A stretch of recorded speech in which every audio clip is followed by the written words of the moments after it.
Broadcast is an alternative video game program. Viewers should prepare themselves for games-related jokes, nonsense and general hijinks.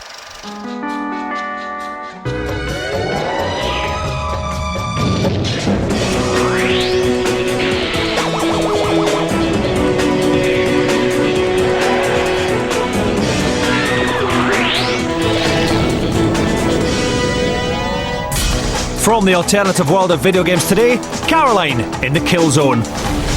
Burnout goes up against Need for Speed Underground. We look at the secrets of creating Total War and a classic in our football championship. Leave it there for a sec. Just leave it. Could you hold on my calls? I'm in the middle of something. Cheers. Hello, viewers. You know, I used to love being the boss in a big office, but these days it's all long hours, boring meetings and very tiresome sexual harassment lawsuits. Still, I do have your letters to brighten up the day. This is from Lee Smith, who's 77 years old, from Leicester. Dear Dominic, I love the show When Games Attack, and I do think the Glamour Girl Dance Challenge in particular is superb. The sight of those young nubile bodies bouncing around in that big machine, panting and sweating, it's truly entertaining. Well, thank you very much, Mr. Smith. It's good to know that even at your age, you're still really interested in video games. For most people, video games are about mindless escapism, but there are a few out there who are hell-bent on using them to replicate the real world with all its tiresome restrictions. So here's a top 5 of the most pathetic game simulations ever.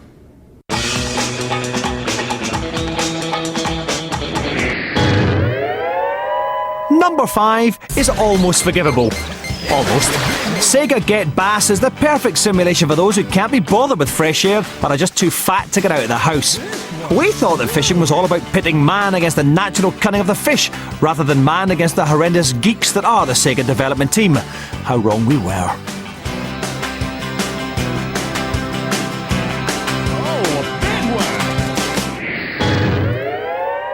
At number 4, it's Winning Post 5. Now, I'm quite keen on placing the odd bet on the GGs. In fact, I've ruined my whole life as a result of my sordid addiction. But I can't understand the appeal of this Japanese game that brings you the sights and sounds of the racetrack, but without the possibility of winning or losing money. Now, call me a hopeless traditionalist, but the prospect of losing everything you own in a spiral of self-destructive compulsion's what racing's all about. Stripped of that quality, Winning Post 5 just doesn't feel like a vice. And as everyone knows, if it's not a vice, there's probably no point doing it. Which is exactly why wearing another man's trousers can be such fun. We'll be rejoining our chart of the top 5 most pathetic simulations later in the show.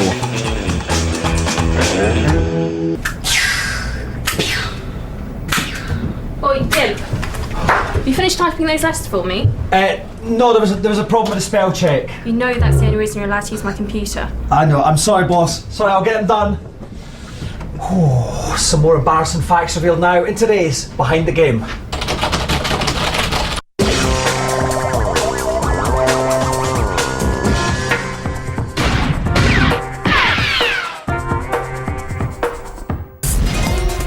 Real-time strategy games are not for people who like instant gratification. But for those who enjoy dynamic and convoluted problem solving, there are few games that match Shogun Total War. It's a real-time strategy game so groundbreaking it redefined the whole RTS genre quite literally overnight. But what was it packing in its game pants to make it so appealing? I think it struck a chord with people because it's genuinely different, and I think it does represent, I don't think it's too pretentious to say, I do think it represents the future of RTS gaming. Yeah, the interesting thing with Total War is I think it got a lot bigger and became a lot better than even what we hoped or imagined. Using the backdrop of Samurai Japan and a few ideas from Sun Tzu's rollicking The Art of War, gamers were treated to unprecedented 10,000 unique warriors on screen, each with their own individual intelligence. The biggest hurdles we faced were pretty much technical ones. Obviously in the Shogun days, it was actually getting pretty damn low system spec. As in the past, those war games have been represented by reams of numbers and boxes and things like that, which obviously actually bear no resemblance to a battlefield situation at all. When we're doing Shogun, I can't say we did know, but it would turn out as successful as it has. But that's largely because it was different. I mean, you're always going to be going out by definition on a limb when you do something different. And thankfully they did go forth onto that limb, and numerous awards including a BAFTA were soon sitting pretty on their mantelpiece. Creative Assembly became a rare commodity, a successful British games developer. It's made me a rich man on paper because the company is worth a bit, but not really in the bank balance yet, no.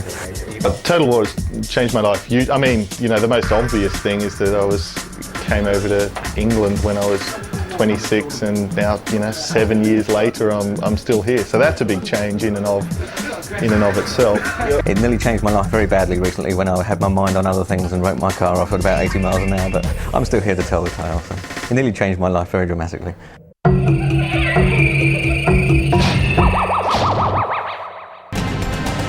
We scoured the Premiership and the Championship in search of the best Pro Evolution players to stage the world's first virtual football competition. 8 pros had to compete through group rounds and knockout stages until one of them has earned the right to be crowned the When Games Attack Football Champion. A little shufty at the Group B table shows Matt Taylor at the top with 3 points from his win over Stephen Bywater, who's got nothing at the bottom. Anthony Gardner and Martin Rowlands have a point each. Welcome to another episode in When Games Attack, the Football Challenge. It's a chick magnet special today because we've got Portsmouth's Matt Pretty Boy Taylor and Tottenham's Anthony Bling Bling Gardner here. I'm the fat overweight guy. Sam is in between these two callow youths. Matty Pretty Boy, let's talk to you first of all. Good win in your first game. You're sitting atop the table. Happy. Today, obviously Anthony had a good game. Yeah. Not expecting anything. Happy with my win. Yeah, not expecting anything else. I'm happy now. I've got a win under my belt. What about life in general? Yeah, it's not too bad. What are your dreams for the world? I haven't got any really, to be honest. No? with you. World Yeah. peace? It'd be nice. A cure for the common cold? Be lovely. I just like a full head of hair and 20/20 vision and not to have pains in my knees in the morning. Let's turn to the ginormous fella on my left, Anthony Gardner. Anthony, a classic Pro Evo game in your first game against Martin Rowlands, a real kind of gutsy. Against the Pretty Boy, you're looking to open up a bit and take the game to him? Got to take it to him. I think 1 point's not enough. I need all the points here. Yeah, you weren't happy with that at all? Nah, Well, you're not- better than that. Yeah, you don't have a lot of bling. Sorry? You don't have a lot of bling. No, Is there no no. rings and that? No, I'm not, Didn't no. that pay you very well? No, don't get enough money, do I? You guys got the same agent, haven't you? Yeah. He's obviously doing a better job for one of you, isn't he? So, okay. As far as the styles here, Anthony, you scored just in the closing seconds of the last game. But once again, you're going to be looking for Van der Man. Yeah, Not Van for- der Man, he's a danger man. Yeah. Yeah, he's on the... Yep. And Argentina probably losing out a little bit in height to Netherlands, so we're going to see it more on the ground. Probably. I don't know how we're going to see it yet. We'll find out in about 2 minutes. I ain't really got a clue. I'm just pretty. You got it in for me, ain't you? Yeah, I'm like that with all attractive men. You do know he's gay, ladies. Good. Join us after the break. Before we go, let's catch up with the 3 and 2 spots in our top 5 of most pathetic simulations. At number 3, it's Virtual Skipper 3. If you thought flight sims were bad, you've obviously spent your life shielded from the mind-numbing boredom of this sailing simulation. There are no squalls, no storms, just the dubious attraction of pretending to be on a yacht when you're not. But perhaps the most damning thing about Virtual Skipper is that the few genuinely amusing aspects of real-life yachting, the quiet snobbery, the kidney failure-inducing tedium, the ludicrous jargon used to keep the riff-raff away, all of it's lacking in this so-called simulation. What a load of rollicks. At number 2, take a look at this. Entire week in the woods and I didn't see a single deer. Oh, really? Well, I just bagged a 14-point buck from 200 yards with my 30-06. Wow, you can do that on your computer? Of course. Dad, it's Deer Hunter 2003. The #1 hunting franchise in America. Beautiful new environments, easier to use menu options. Deer Hunter 2003. It doesn't get more real than this. And no, people, this is not a hoax. Find out what shameful game has earned the accolade of most pathetic simulation of all in part 2.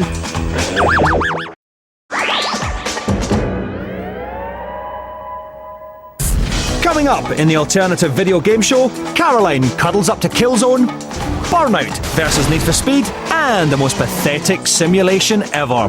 But first, time to join Stevie Morgan once more in the commentary box for Matt Taylor's Argentina against Anthony Gardner's Holland. Thanks, Dominic, and I can tell you that the bookies make Argentina favourites to win this game. Matt Taylor, of course, leads the group, and Crespo! Oh my word! Oh no, come on, send him off. I've took the ball there. Seriously, get him off. Took the ball. Honestly, get him off. Get off. He's gonna walk! He is gonna go! Matt Taylor overjoyed with that, but no! My star man's injured now. Crespo! Crocs! And they can't convert the free kick! Is it all going wrong for the favourites Argentina here against Holland? Anthony Gardner concentrating here. He knows he's got to hurt him, but he can't. Oh, Van Nistelrooy does! Oh, the play. Just look at that, folks! Gardner there, drawing first blood. It was Van Nistelrooy who puts the Dutch 1-0 ahead at half-time. The second half gets underway and Anthony Gardner knows he's going to have to do everything he can to preserve that slender 1-0 lead. But no, Argentina want to level the score, but denied. And now it's wide to Delgado. Can he cross one? He does! But no, the Dutch have parked a van in front of that goal. And Matt Taylor knows he's going to take everything he's got to break this Dutch defence. And still he's denied. This is going to break out into an ugly fracas in the studio. I've absolutely no doubt about that. And that's the full-time whistle. And Matt Taylor throws the joypad down in disgust because Holland have beaten Argentina 1-0. Anthony Gardner, I'm not being funny. How the hell did you come away with a win in that game? Backs against the wall for most of the game. Back against the wall for most of the game, and I've had, 2 attacks all game and nicked 1 goal. What can I say? It's lucky. Very lucky. And in the first half, I have to say, it was developing into something of a war. You had Van Bronckhorst, he was sent off. Yeah. For a disgraceful challenge. Left back. Yeah, but often what happens is you find, the team that's gone down to 10 men, you pull together a bit better than the others. Yeah, we pulled together and got to ride it out, and really pressure was coming, but 1-0 at the end. So from a technical point of view, can I congratulate you on at times looking down at the joypad and blaming the joypad? I like that. It's a technique I use myself. No, I'm a bit serious. Like, my buttons were sticking a little bit. Yes. Of course they were. Right. Now, Matty. Oh, you're still smiling. You still got a smile for the ladies, though, haven't you? Disappointed. You were just through on goal so many times. His keeper poor finishing. Yeah, well, his keeper was playing a blinder, but still, you got to be sickening that. I'm off upstairs to practice my shooting now. Yeah. Yeah, I'm disappointed. Yeah, I'd go and lie down in a darkened room with a damp cloth. Yeah. Disappointed. And steady yourself, because 1 more game to go. Yeah. You're not totally out of it yet. Don't worry. Nice to get a win. Yeah, we got a lot of fun left for you. Don't you worry, cheeky monkey. So if we look at the table, we'll see that Tottenham's Anthony Gardner has leapt into the top berth now with 4 points. Pretty boy Matt, he's still in second on 3. And then Martin Rowland's on 1 point, and Stephen the goalie Bywater is still at the bottom with 0. But those two play in the next game in Group B next time on the Win Games Attack Football Challenge. One says black, the other says white. One says left, the other says right. They never can agree. The Xbox plays interviews PC. Time to cook their fuse to bed as Queenie and Cousin go head-to-head.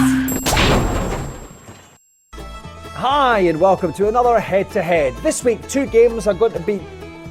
Sorry. Ladies, what are you dressed like this for? You've joined an animal liberation movement? So you can free all the innocent animals that get experimented on? Let me tell you, without those experiments, there'd be no sunglasses and no makeup. Yeah, let's keep an eye on the big picture, shall we? Go and get your boxes. Today, Cuddly's game of choice is Burnout 3 Takedown. Competing against her, Queenie has the Need for Speed Underground. Round 1. Graphics. The rain-soaked Neon City is the perfect backdrop for Need for Speed Underground's street racing. The sight of fast cars burning through the detailed streets, light reflecting in the puddles, is a visual treat. Take one look at the Matrix-style slow-mo crashes and it's clear Burnout 3 Takedown has gone all out to set a new benchmark. Car bodywork looks superb, the textures are gorgeous, and it all runs astonishingly fast. But what do you think of each game's graphics? 70% of the 100 gamers we surveyed said Burnout 3's graphics were superior. Round 1 goes to Burnout. 2 rounds to go.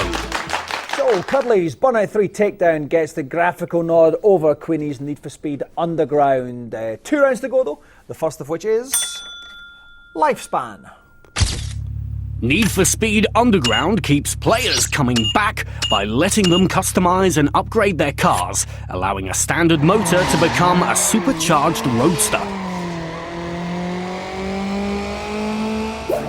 To keep you playing, Burnout 3 Takedown offers lots of different options.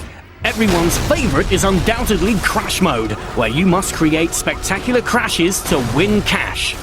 But which game keeps you playing longest? 58% of those surveyed said Need for Speed Underground has the longer lifespan. Round 2 goes to Need for Speed. 1 more round to go. Oh, so Queenie's Need for Speed Underground, as far as lifespan, totally outclasses that of Burnout 3 Takedown. 1 apiece. It's the final round. At the end of this, someone gets a forfeit. Round 3. Gameplay. Just 1 burst of nitro proves Need for Speed Underground revels in intense driving. But as the cars are all licensed from genuine manufacturers, it arguably appeals to gamers who like realism in their races.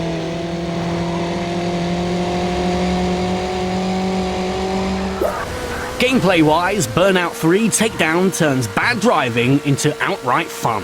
Scraping a near miss, driving through a power slide, or making a huge crash at maximum speed all add to the adrenaline rush.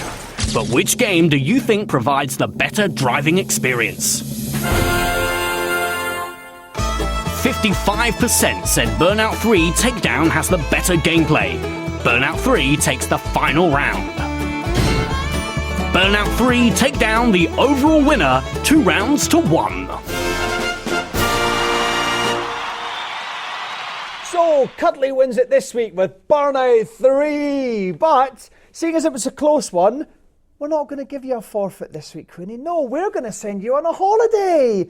Yes, let's have the bogs, Cuddly. Yeah, you're going for 2 weeks to Huntingdon Life Sciences with all your other little animal friends.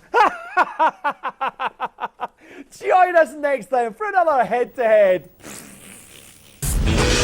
Time now to find out what's the most pathetic simulation ever. First, a reminder of the rankings so far. At number 5, heart-stopping thrills are conspicuously absent in Sega Get Bass. Horse racing minus the money in Winning Post 5. Virtual Skipper 3 at number 3 offers the kind of fun to be had on a day out with a boring uncle. At number 2, Deer Hunter. Avoid anyone with this game. But the number 1 most pathetic simulation is the Denshu de Go series, or in English, Let's Go Train.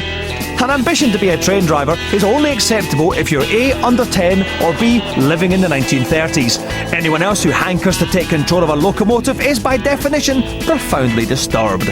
The more you think about it, the worse it gets. But the thing that really scares me about Denshu Digo is I'd quite like to play it. Look at that engine! What if I promised to wear shorter skirts? The last time I went to Amsterdam for a day trip, I ended up spending €50,000 and I didn't go home for a week. It's because of this that my wife has requested this next feature be handled by Caroline Flack.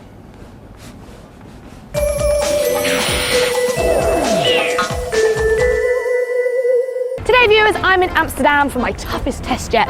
The production team thought it'd be a good idea to send little old me over to cover one of the hardest and most hyped games around. Can you guess what it is? Yes, that's right, armed with just my stripy hat and my pigtails, I'm here to see Killzone creators Guerrilla to see what all the fuss is about. Killzone is Sony's gritty, futuristic first-person shooter, a game they hope will invigorate their potentially massive online market and make them feel better about not having Halo. The game itself sees you battle against hordes of alien enemies intent on enslaving an Earth colony.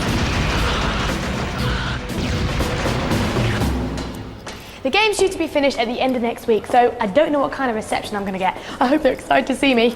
They might be a bit busy. Hi guys!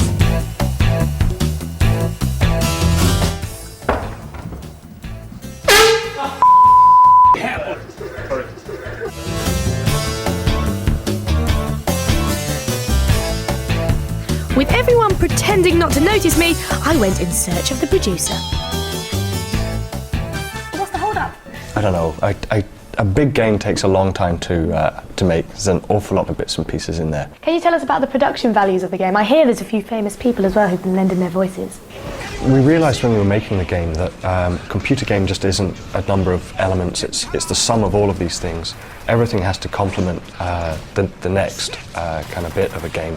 So for that we had the likes of Sean Pertwee come in and do voice exactly. You know, we thought he was really good. Fitted his character perfectly, and of course that means that when you get a really good performance out of those people, it just makes your story that much more believable. Then of course you have to make sure that the script is good, and all of this just serves to create a very high production value indeed. Hi there. Yeah, I'm just right now. Sorry. Oh, that's all right. Bye. Guerrilla has a staff of 85, so there were plenty of other people to annoy.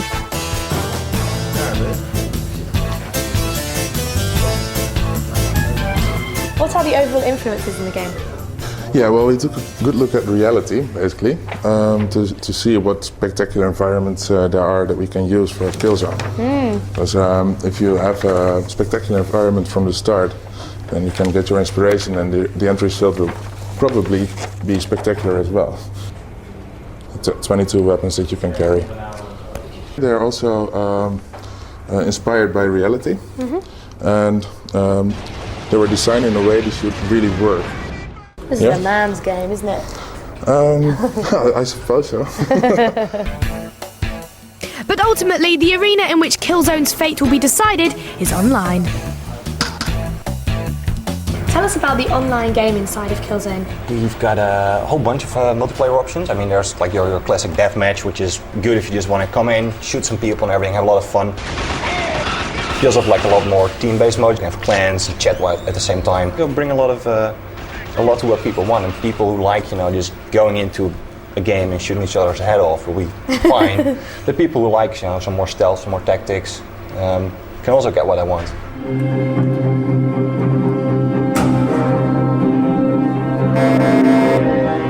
How long did the process take you in all, from start to finish?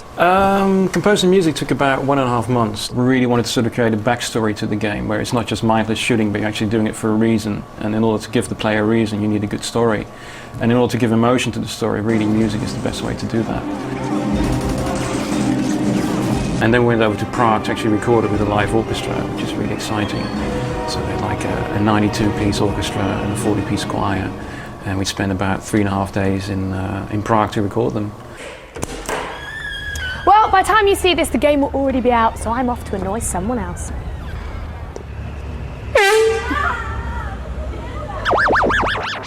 That's it for the show today, and indeed my office career. I'm off to make a lovely farewell card for my fantastic boss.